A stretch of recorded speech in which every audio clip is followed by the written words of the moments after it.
Ya está aquí el Padre José de Jesús Aguilar Valdés, la voz amable de la radio. La voz amable de la radio. Esto es En tu Camino, en tu Camino, en tu Camino.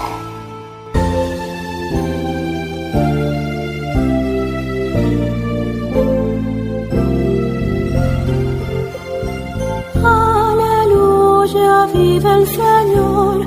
Aleluya, vive el Señor. Cielo y tierra. ¿Qué tal, amigos, amigas? Muy buenas tardes en este sábado, llamado por algunos Sábado de Gloria y llamado por otros Sábado Santo. El nombre correcto sería Sábado Santo y el nombre de Sábado de Gloria habrá quedado en la antigüedad, como te lo vamos a explicar más adelante. Hoy tenemos no el sábado mariano que acostumbramos tener en este programa de la 1470 de AM, Grupo Fórmula, cada semana, sino porque al estar en la Semana Santa y al tener hoy en la noche una celebración muy especial, llena de signos que mucha gente no conoce y por no conocer no valora, pues vamos a tener un programa especial para hablar de qué es la vigilia pascual, qué es la Pascua, qué son los signos, cuáles son los signos de la Pascua. Y para platicar de esto tendré aquí conmigo a nuestro productor Sergio Enríquez, que ya está aquí con nosotros. Sergio, muy buenas tardes, ¿cómo estás? Muy bien, gracias a Dios, Padre José, muy buenas tardes. Amigas, amigos, qué gusto que ya nos estén acompañando en este programa especial de Sábado Santo. Días muy especiales, Sergio, estos del Jueves Santo y Viernes Santo que hemos explicado ya.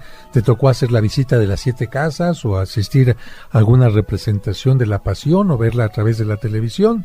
La visita de las 7 casas sí la hacemos, mi familia y yo nos ya de unos años hacia acá nos gusta hacerla, hacer las oraciones correspondientes en cada una de estas parroquias que vamos visitando. Y con respecto a la Pasión, pues vi por la televisión pues parte de la Pasión que se hace aquí en el Distrito Federal, pero ya tiene unos años que no veo en vivo, en personajes en vivo, a una Pasión de Cristo.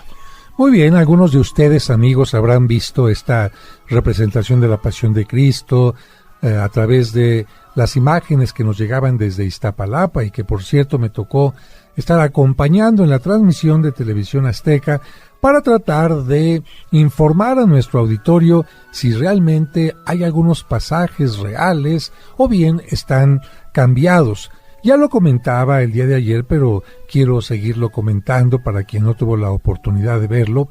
Miren, la Pasión de Iztapalapa evidentemente está inspirada en los evangelios, en la historia de Jesucristo. Sin embargo, hay que recordar que quienes organizaban esta Pasión de Iztapalapa no estaban dirigidos, no estaban comandados por algún especialista que conociera estos temas desde el punto de vista eclesiástico, y esto hizo que, no por mala voluntad, pero sí por falta de información o por desinformación, haya incluido algunas cosas que no están dentro del Evangelio y que llegan a ser incluso contrarias a un pensamiento cristiano.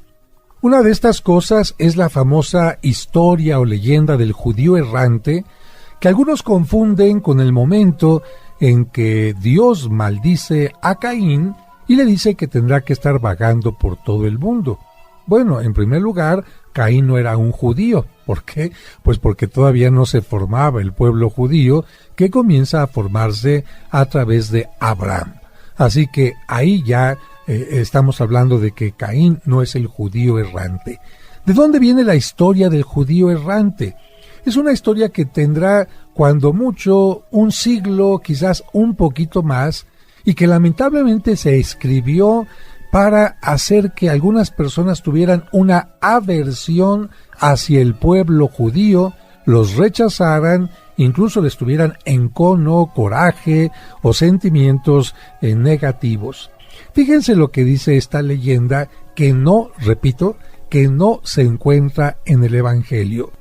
Esta leyenda menciona lo siguiente, que cuando Jesucristo iba camino al Calvario cargando la cruz, se detuvo ante una casa donde había un judío, Bueno, estaban en Jerusalén, toda Jerusalén estaba llena de judíos. Y Jesucristo le pide agua a este hombre y le pide que le permita descansar un momento en el pórtico de su casa, puesto que está muy cansado. Y aquel hombre se niega a darle el agua, aquel hombre se niega a permitirle que descanse un momento, y vea usted, aquí viene lo negativo. ¿Por qué esto no puede estar en el Evangelio? Porque Cristo se llena de coraje, de enojo, y de sus labios surge una maldición. Imagínate, echaría a perder Jesucristo todo este momento de amor, de comprensión, de misericordia. Estaría desconectado de aquellas palabras que dice desde la cruz: perdónalos porque no saben lo que hacen. Imagínate a Jesucristo maldiciendo y diciéndole a este hombre: por no haberme dado agua, por no haberme permitido descansar, tú vas a estar sediento toda la eternidad. Es decir, no vas a morir y vas a estar pidiendo agua y nadie te la va a dar, vas a estar pidiendo un lugar para descansar y nadie te lo va a permitir. Pero bueno, además de que esta es una leyenda que no está tomada del Evangelio, es una leyenda que hace que la gente se imagine que todos los judíos del mundo podían ser ese judío errante y por lo tanto, ¿qué nos dice la leyenda? No le des agua, no le des un lugar en tu casa, no le permitas tener tranquilidad, pues se convierte en un asunto antisemítico y creo que esto no es correcto. Y por otra parte, esta narración que nos presentan en Iztapalapa mezcla el Evangelio con este momento. Entonces Jesucristo se pone a decir frases dedicadas a la samaritana, que es una mujer en Samaria cuando estaba todavía sin ser aprendido, cuando no iba camino al Calvario, y la mezclan en un momento totalmente distinto. Y así como lo hacen en este pasaje de el judío errante, también van metiendo algunos elementos que no tienen nada que ver con el contexto. Y una cosa más evidente que alguna radioescucha me decía: oiga padre, el belly dance ya existía desde el tiempo de Herodes, desde Cristo. Bueno, tendríamos que decir que en primer lugar, la gente que vivía en Jerusalén eran judíos. En tiempo de Cristo todavía no se había creado el Islam, que surge varios siglos después de Cristo, con el profeta llamado por ellos Mahoma, el profeta de Dios. Pero el belly dance no tiene nada que ver con la danza judía, tiene más bien que ver con la danza de tipo oriental, pero más hacia allá, hacia lo que tendría que ser todas las regiones ocupadas por el Islam, Turquía, en fin. Por lo tanto, si hay un ballet ahí en Iztapalapa que bailan muy bien el belly dance, ¡qué bonito! Pero si lo quieren incluir como las bailarinas del tiempo de Cristo que estaban en el palacio de Herodes, pues ahí habría un anacronismo. Y finalmente, otro elemento importante que tenemos que resaltar es que en la Pasión de Iztapalapa sigue todavía muy metido este tipo de gusto por los vestuarios, los peinados, del cine en México, del teatro en México de los años 50 o 60. En los tiempos actuales, las películas que hablan de la Pasión han estudiado cómo eran los vestuarios, los peinados, las modas en tiempos de Jesucristo, y las cosas son totalmente distintas a como las veíamos en las películas de El Mártir del Calvario, con el señor Rambal y cosas de aquel tiempo. En Iztapalapa todavía los peinados son como se usaban en los años 50, 60. El Cristo tiene así como una especie de peinado bastante abundante, en lugar de un peinado más natural.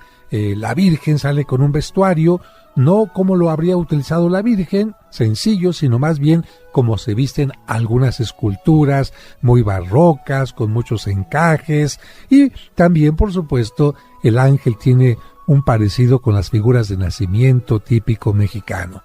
Esto no significa que no sea valioso lo que hacen, Es valioso pero sería muy interesante que tuvieran la oportunidad de ofrecernos un Vía Crucis que se va adaptando al conocimiento, a los elementos litúrgicos, bíblicos, que estamos conociendo cada vez con mayor interés. Vamos a ir a un breve corte y regresaremos a este programa especial de Sábado de Gloria, Sábado Santo actualmente. Vamos a un breve corte y regresamos enseguida.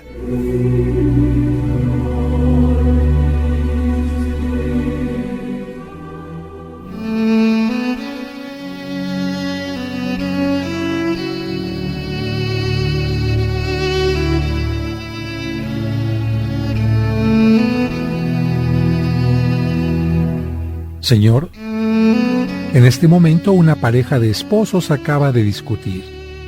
Ayúdales a comprender que las discusiones son algo normal en la vida de pareja, que es sano expresar sus diferencias y opiniones, pero también ayúdales a escuchar y tratar de entender las razones del otro y no cerrarse en su propio pensamiento. Ayúdales a ser tolerantes, pero sobre todo, haz que sus diferencias nunca terminen con el gran amor que se tienen. Amén.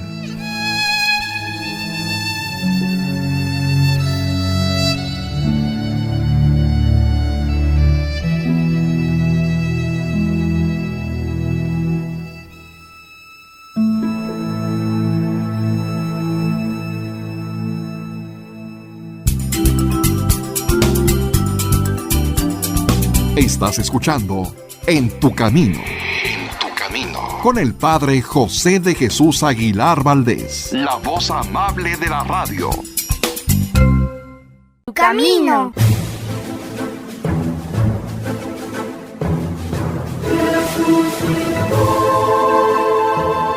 Muchas gracias por continuar con nosotros en este programa especial de Sábado Santo, antes llamado Sábado de Gloria, y ojalá que no te haya tocado ninguna cubetada de agua, a menos de que te haya tocado bañarte por tu propia cuenta. Y afortunadamente, pues esta costumbre de tirarse agua unos a otros entre vecinos, sorprender a los que iban caminando por la calle, pues se ha ido quitando. Y yo digo que esto es muy bueno porque habla de una mayor conciencia sobre el agua. ¿Cómo vino esa costumbre de echarse agua? Te lo vamos a decir más adelante. Vamos a ir por partes, si les parece. Fíjense que entre la noche del sábado y la madrugada del domingo, el Santo Sepulcro y los soldados romanos que lo estaban custodiando fueron los testigos de la resurrección de Cristo. Así, Cristo celebra una nueva Pascua. ¿Por qué digo que Cristo celebra una nueva Pascua y no ya la antigua? Porque la antigua, la Pascua que celebraban los judíos, era simplemente el recordar el paso de la esclavitud a la libertad, cuando Moisés los había sacado de Egipto para llevarlos a una tierra prometida. Cristo ya no celebra únicamente esa Pascua, sino más bien el paso de la muerte a la vida eterna. En las primeras horas del domingo, de aquel domingo de la historia que nos habla el Evangelio, ¿qué sucedió? Pues las santas mujeres fueron al sepulcro. ¿Con qué intención? Para embalsamar el cuerpo de Cristo, porque recuerden que el Viernes Santo lo tuvieron que llevar al sepulcro de carrera y no les dio tiempo de darle el homenaje, el cuidado que los cuerpos de los difuntos necesitaban o merecían de acuerdo al cariño de la gente. Pero al llegar al sepulcro, no encontraron el cuerpo. Más tarde, ellas y los discípulos vieron a Cristo resucitado. Cristo había vencido a la muerte, como dice la Sagrada Escritura, si vivimos con Cristo, nosotros también resucitaremos con Él. Y ahora le voy a pedir a Sergio que nos explique cómo fue el paso del llamado Sábado de Gloria a el actual Sábado Santo. Sergio, por favor. Hasta la reforma litúrgica que hizo el Concilio Vaticano II, se llamaba a este día Sábado de Gloria, porque la misa de resurrección se celebraba en la mañana del sábado debido a la norma rígida del ayuno antes de la comunión, que no permitía ni siquiera tomar agua y que en ese tiempo comenzaba a las 12 de la noche y duraba hasta el momento de recibir la comunión. Amigos, les explico un poquito más esto porque algunos quizás no hayan entendido. Miren, antes de la reforma litúrgica, si una persona quería comulgar, tenía que ayunar desde las 12 de la noche hasta el momento de la comunión. Si yo comulgaba a las 8 o 9 de la mañana, pues tenía 9 horas de ayuno. Pero imagínense si yo tenía que esperar hasta las 9:10 de la noche, estaría ayunando casi un día completo. Por eso es que la reforma litúrgica dijo, tenemos que regresar a los tiempos antiguos donde la gente celebraba la Pascua el sábado por la noche. Pero ¿dónde estaba el problema? Que habían exagerado con el tiempo de ayuno. Cuando el Papa, auxiliado por algunos obispos, dijeron, creo que será importante reducir el tiempo de ayuno a solamente 3 horas, la gente dijo, me puedo levantar, puedo tomar alguna cosita y después voy a la iglesia y comulgo sin ningún problema. Y entonces la misa de gloria que se celebraba a las 10 de la mañana del sábado regresó a su horario normal el sábado por la noche. Sergio, pero continúa y disculpa que te haya interrumpido. Afortunadamente, el Papa Pío XII en 1953 disminuyó el tiempo del ayuno, como nos decía el Padre José, a 3 horas y declaró que el agua no rompía el ayuno. Entonces se pudieron celebrar misas vespertinas y nocturnas, incluyendo la vigilia pascual a la medianoche. Actualmente, durante la mañana y la tarde, no se puede celebrar misa.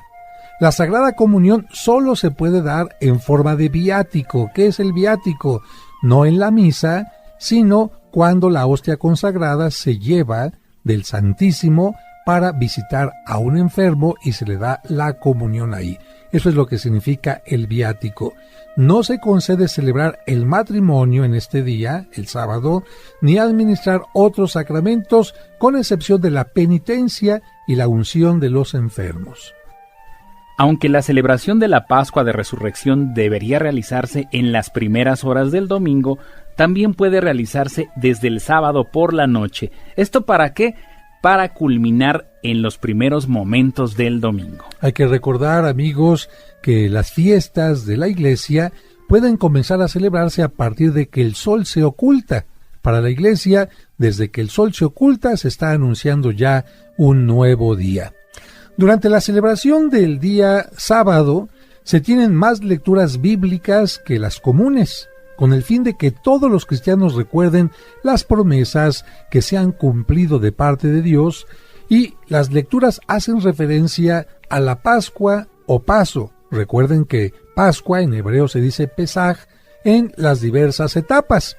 Vamos a ver las distintas etapas en las que se recuerda esta Pascua, este Paso, esta Pesaj.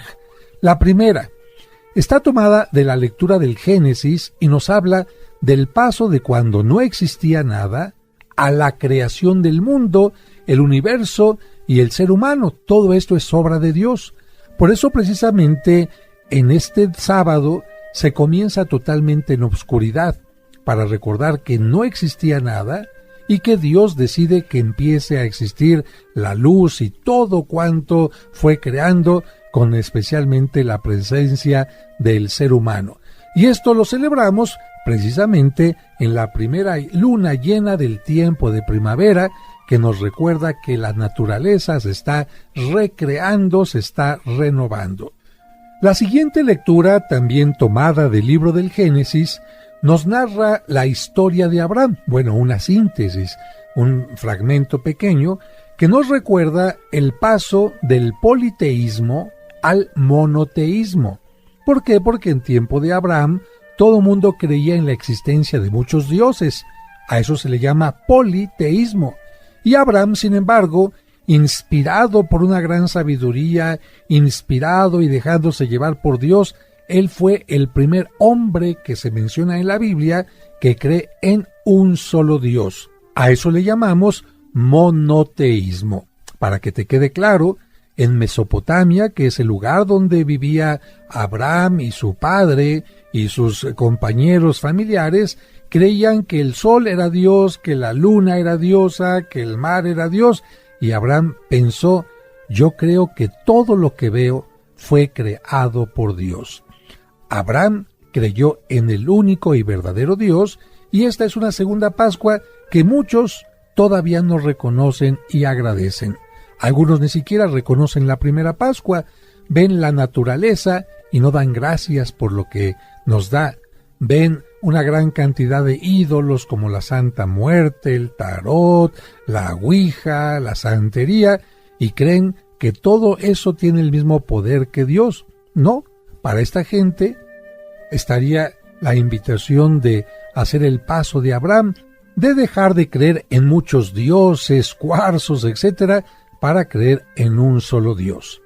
La tercera Pascua está inspirada en la lectura del Éxodo. Esta lectura nos habla del paso de la esclavitud del pueblo judío que se encontraba en Egipto a la libertad. Nos recuerda precisamente que el pueblo judío había llegado a Egipto buscando alimento, pero después había sido esclavizado por los egipcios hasta que Dios, a través de Moisés, ordena al faraón que le dé la libertad. Y aquí la Pascua que nosotros celebramos es que no somos esclavos. Lamentablemente hay personas que no han hecho todavía esta tercera Pascua. ¿Por qué?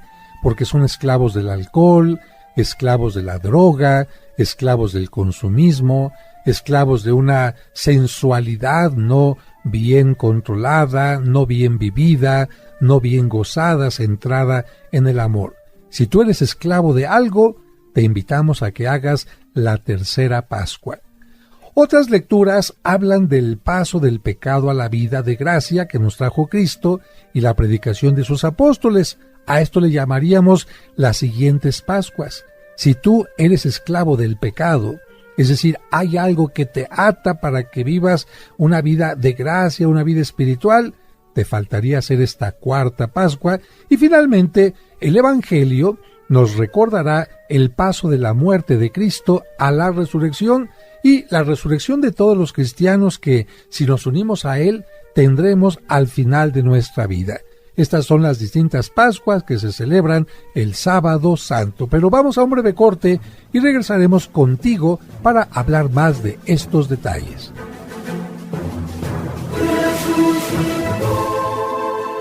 En tu camino, un programa para encontrar la meta.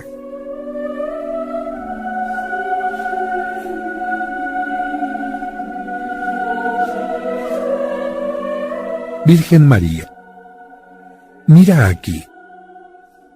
Hay tantos nudos en mí. Ayúdame, Santa Mujer. Solo no los puedo deshacer. Todo mi cuerpo padece esta cruel enfermedad, el dolor que me domina. Mi alma no soporta. Yo no estoy ya preparado para este final. ¿Será quizá esta prueba que yo deba superar? No soy santo ni merezco ser un mártir en el cielo. Soy pecador, te confieso. Dame más tiempo, te ruego, para cambiar mi vida. Tan solo tiempo te pido para pedir perdón a los que ofendí, para perdonar y para devolver bondad y amor sin fin.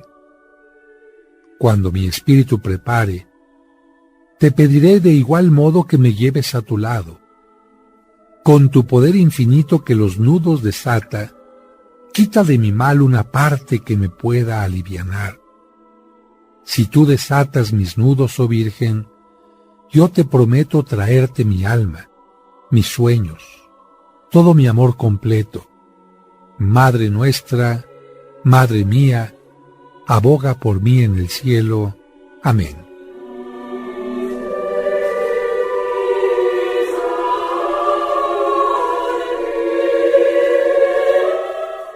En tu camino, un programa para encontrar la meta. ¿Sabías que mediante una pequeña lectura que hagas cada día durante un año, habrás comprendido qué es la Biblia? ¿Cómo se formó esta? Además, conocerás el origen del pueblo judío, cuál es el sentido de los 10 mandamientos. Sabrás también cuáles son los libros sapienciales. Conocerás la relación entre el Antiguo y el Nuevo Testamento. Además, las palabras de Jesucristo y muchos temas más. 365 días para acercarse a Dios. De venta exclusiva en la Parroquia de los Santos Cosme y Damián, Serapio Rendón 5, Colonia San Rafael, o pregunta por los envíos y la versión digital a través de WhatsApp en los teléfonos 55 55 66 7744 o al 55 5705 5939. 365 días para acercarse a Dios. Un libro del Padre José que te hará crecer en tu vida espiritual y te hará descubrir que Dios está más cerca de ti de lo que te imaginas. En tu camino, un programa para encontrar la meta. Camino. Alégrense por fin los coros de los ángeles. Alégrense las jerarquías del cielo. Muchas gracias por continuar con nosotros en este programa de Sábado Santo, y ya te hemos explicado un poquito lo que es la Pascua, el espíritu de esta celebración. ¿Y qué te parece, Sergio, si empezamos a hablar ya de este mundo tan maravilloso de los signos? Porque mucha gente está en la celebración y no entiende cuál es el significado de cada una de las partes de la celebración. Claro que sí, amigos, esta celebración está llena de signos, como nos dice el Padre José, y uno de ellos es precisamente la bendición del fuego nuevo. Con él se enciende el cirio pascual, signo de Cristo resucitado que vence a la oscuridad del pecado y la muerte. Este cirio se deberá encender durante todo el año en las celebraciones de bautismo para indicar que el bautizado está iluminado por Cristo, y también en las misas de difuntos, para recordar que para ellos brilla la luz eterna. Generalmente cada asistente lleva su cirio para encenderlo con la luz del cirio pascual. Así que ya te explicamos, vas a llegar a la iglesia, va a estar totalmente apagada para indicar o bien que Cristo está muerto, o bien que Dios no ha creado todavía absolutamente nada. Lo primero que hace el sacerdote es salir al atrio y va a encender un fuego nuevo.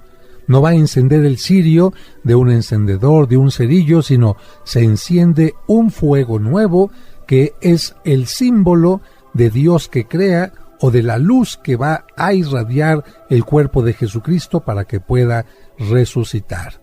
Una vez que se ha encendido el cirio pascual, entonces va entrando poco a poco por el pasillo central y, como bien lo decía Sergio, cada persona va encendiendo su cirio, indicando que se quiere unir a Cristo resucitado. Otro signo es el pregón pascual. Mediante un hermoso canto se anuncia solemnemente la resurrección de Cristo. El canto se conoce como pregón pascual, y fíjense que se trata de uno de los más antiguos himnos de la liturgia romana anterior al siglo IV. Por eso no solamente se convierte en un elemento valioso a nivel litúrgico, sino a nivel histórico. ¿Quiere usted saber cómo eran los cantos, la poesía, la métrica de la gente del siglo IV? Pues este himno es un ejemplo claro. Y yo les voy a decir el texto completo del pregón.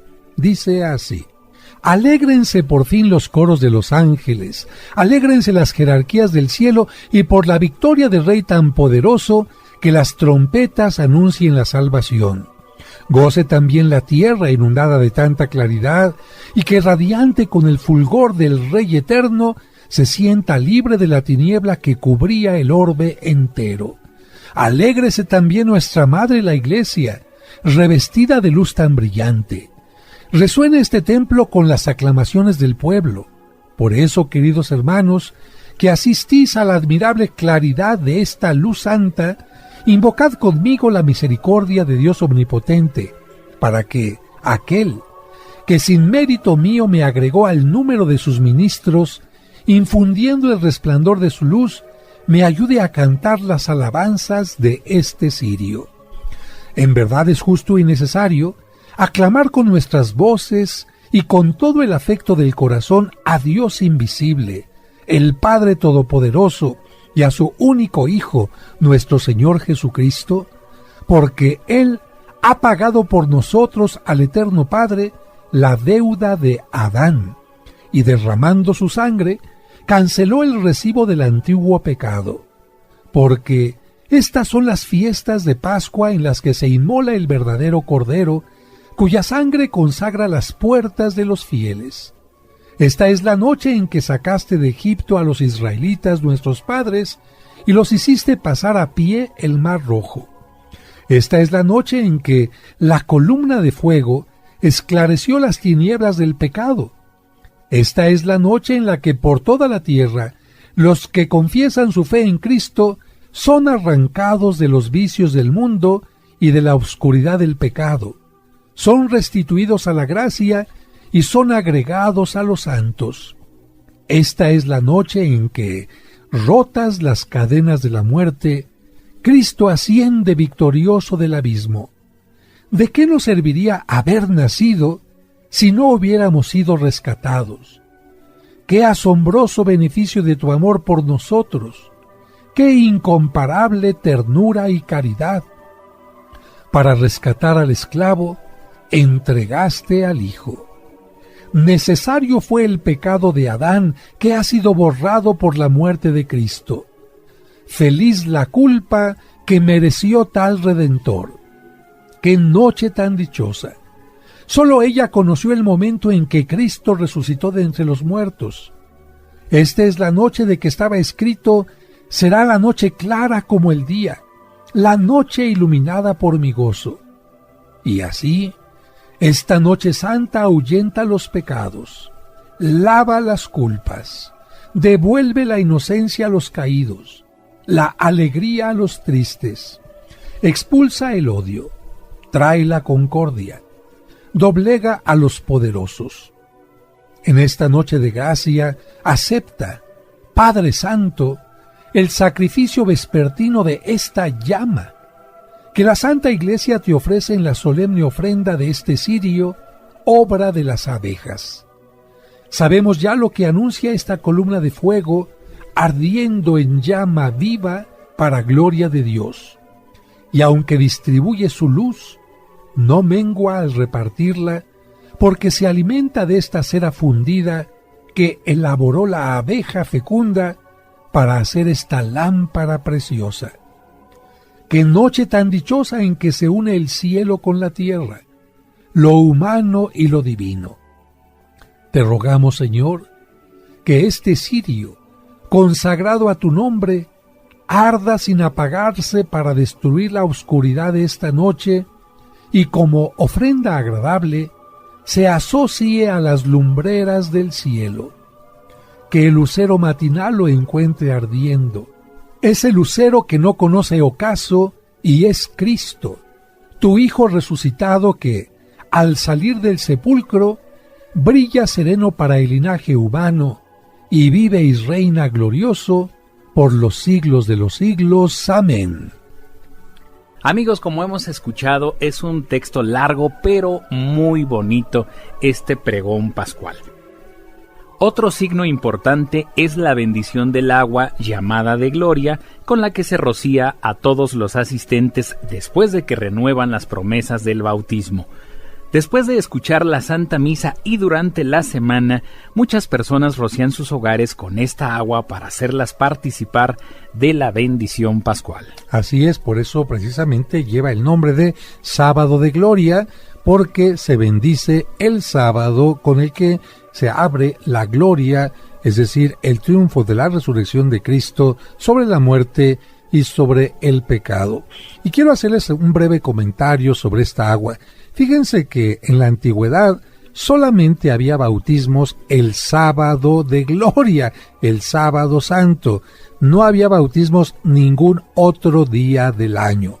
Posteriormente se aceptó que hubiera bautismos otros días del año, de preferencia en sábado o en domingo, porque son los días que nos unen a la resurrección de Jesucristo. Pero la norma era: tienes que bautizarte con el agua bendecida el sábado de gloria. ¿Qué le pasa al agua que se encuentra estancada en un solo recipiente?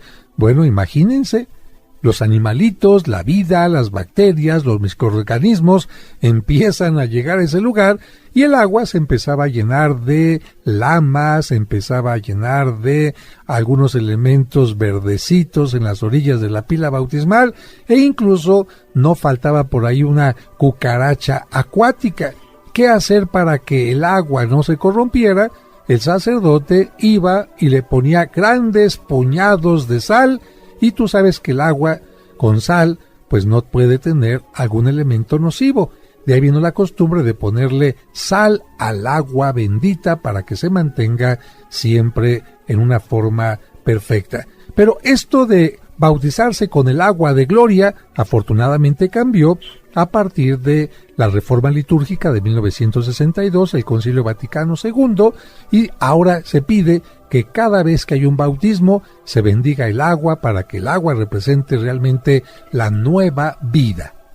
Es importante mencionar, amigos, que un cristiano debería por lo menos, como lo dicen los preceptos de la Iglesia, comulgar en la Pascua.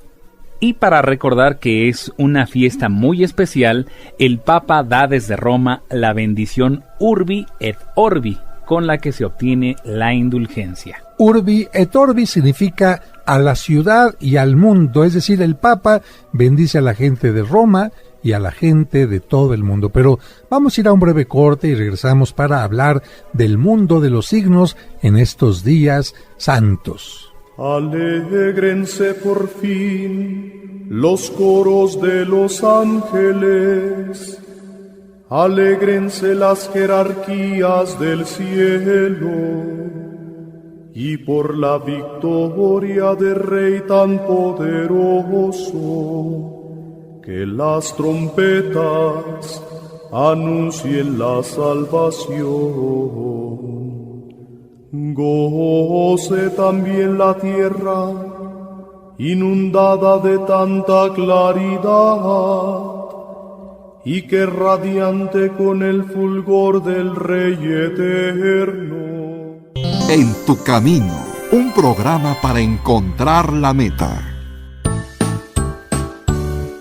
¿Deseas comprar el extracto de agave Mimex? Informe sobre costos y envíos al 55 55 66 77 44 de 9 de la mañana a 7 de la noche todos los días de la semana. Mimex, Mimex, Mimex, aliméntate con Mimex. Aviso de funcionamiento COFEPRIS número 001319. Es la mujer, María siempre virgen. Hola, me llamo Larisa y te digo una cosa, a los niños también nos gustan los sábados marianos de En tu Camino. Cantemos al Señor un canto nuevo, un canto a la mujer.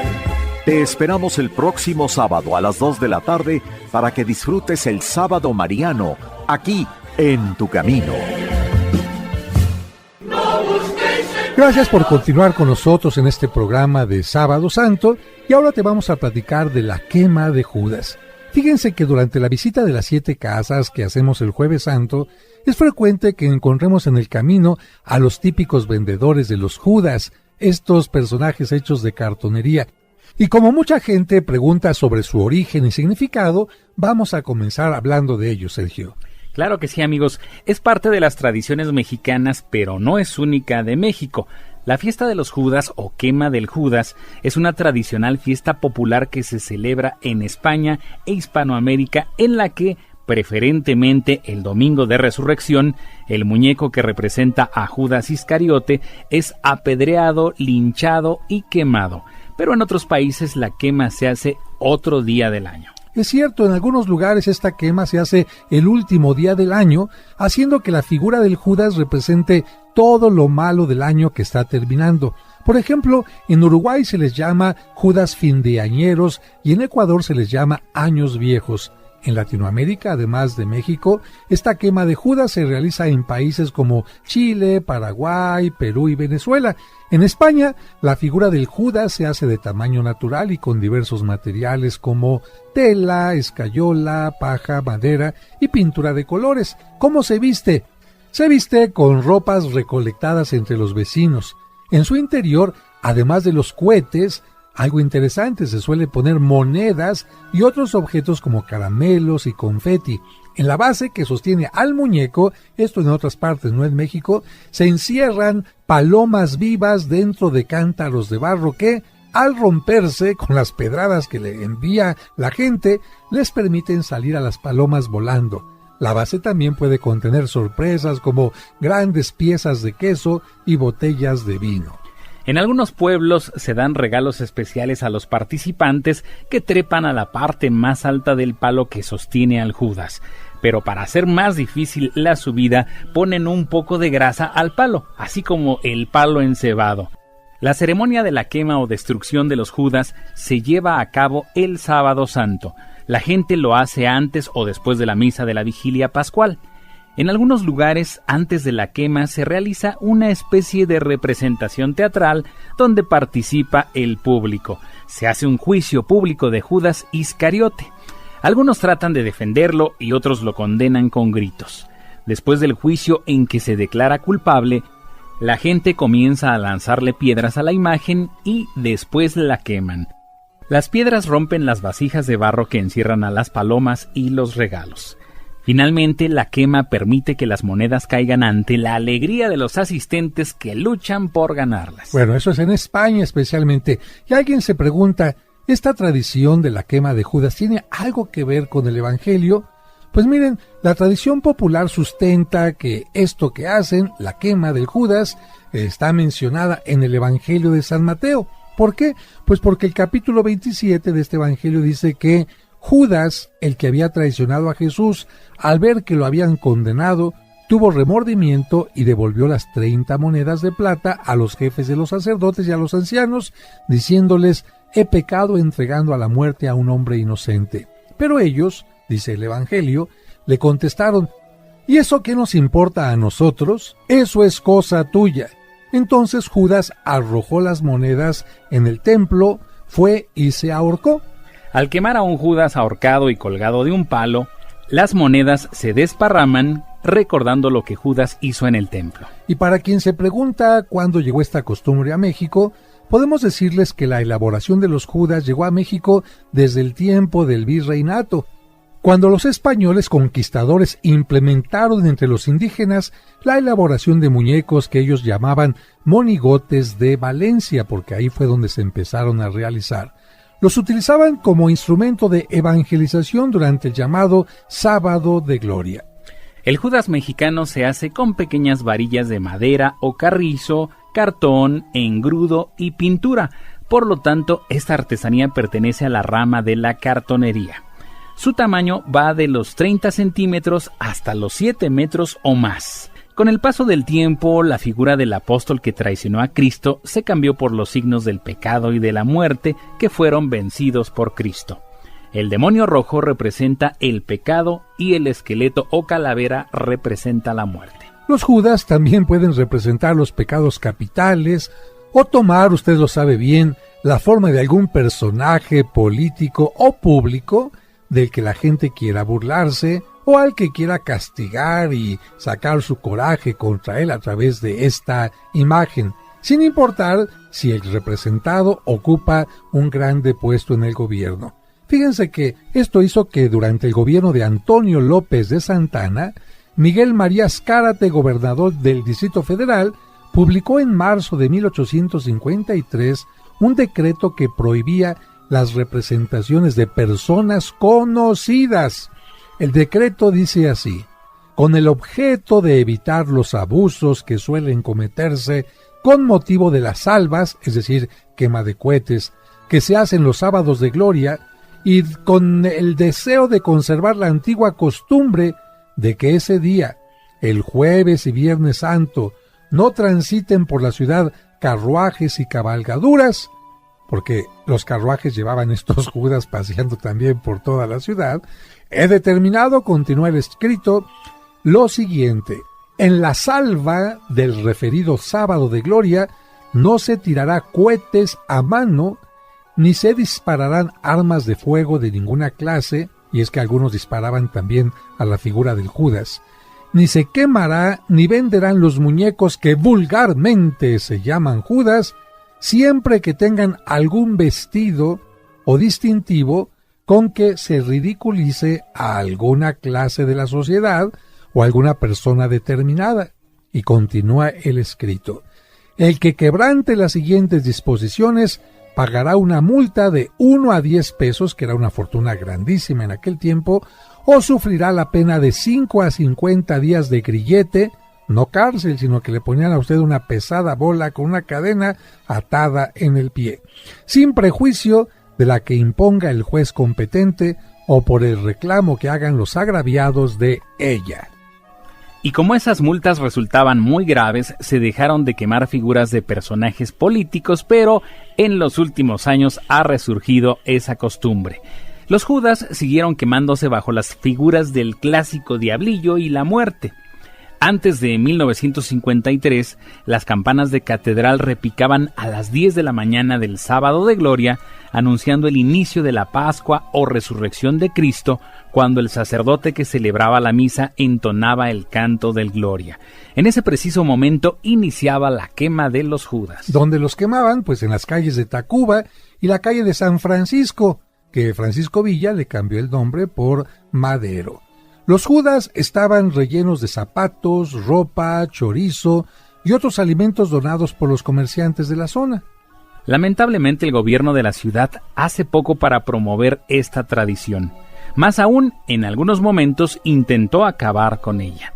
Fíjense, amigos, que el 20 de marzo de 1961, el Departamento del Distrito Federal prohibió nuevamente la quema de los Judas porque la costumbre ridiculizaba en su mayoría a personajes políticos rechazados u odiados por el pueblo. Pues sí, era la manera en que el pueblo se desahogaba. ¿Quién sabe este año a quién quemarían? ¿Usted a quién quemaría? Bueno, para evitar esto seguramente van a decir, mejor no permitimos este tipo de cosas. Y mire, la prohibición del uso de cohetes también influyó en la disminución de esta práctica que ahora está en peligro de extinción. Yo creo que se pueden quemar con mucho cuidado, se pueden quemar no utilizando demasiado pólvora, o bien, pues hacerlos como rompecabezas. A mí me tocó hacer en alguna ocasión una quema de Judas en catedral donde no se quemaban, sino que simplemente se desarmaban ante la alegría de toda la gente. Hemos terminado este programa y esperamos que los datos, la información que le hemos dado, que hemos compartido con usted, le sirva para gozar esta noche la vigilia pascual. Nos despedimos, Sergio. Padre José, muchísimas gracias por invitarme a este programa. Amigos, esperamos que el programa les haya gustado y ahora sabemos por qué ya no es Sábado de Gloria y es Sábado Santo. Y amigos, tengo aquí abajo de la mesa una cubeta con agua que le voy a lanzar a Sergio. No, no es cierto. No me he bañado. Gracias, que Dios les bendiga.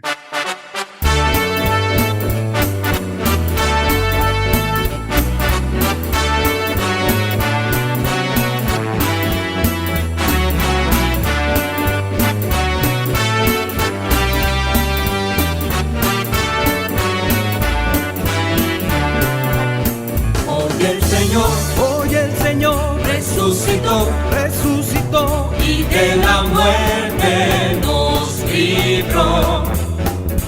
Alegría y paz, hermanos, el Señor resucitó. Porque esperó, Dios le libró y de la muerte nos salvó. Alegría y paz, hermanos, el Señor resucitó. El pueblo en él, vida encontró, la esclavitud ya terminó. Alegría y paz, hermanos, que el Señor resucitó. La luz de Dios, en él brilló, la nueva vida nos llegó. Alegría y paz, hermanos, que el Señor resucitó. gozo alzar, el rostro a Dios, que de los llega salvación, alegría y paz, hermanos, que el Señor resucitó. Todos cantar, aleluya, todos gritar, aleluya, alegría y paz, hermanos, que el Señor resucitó, que el Señor resucitó.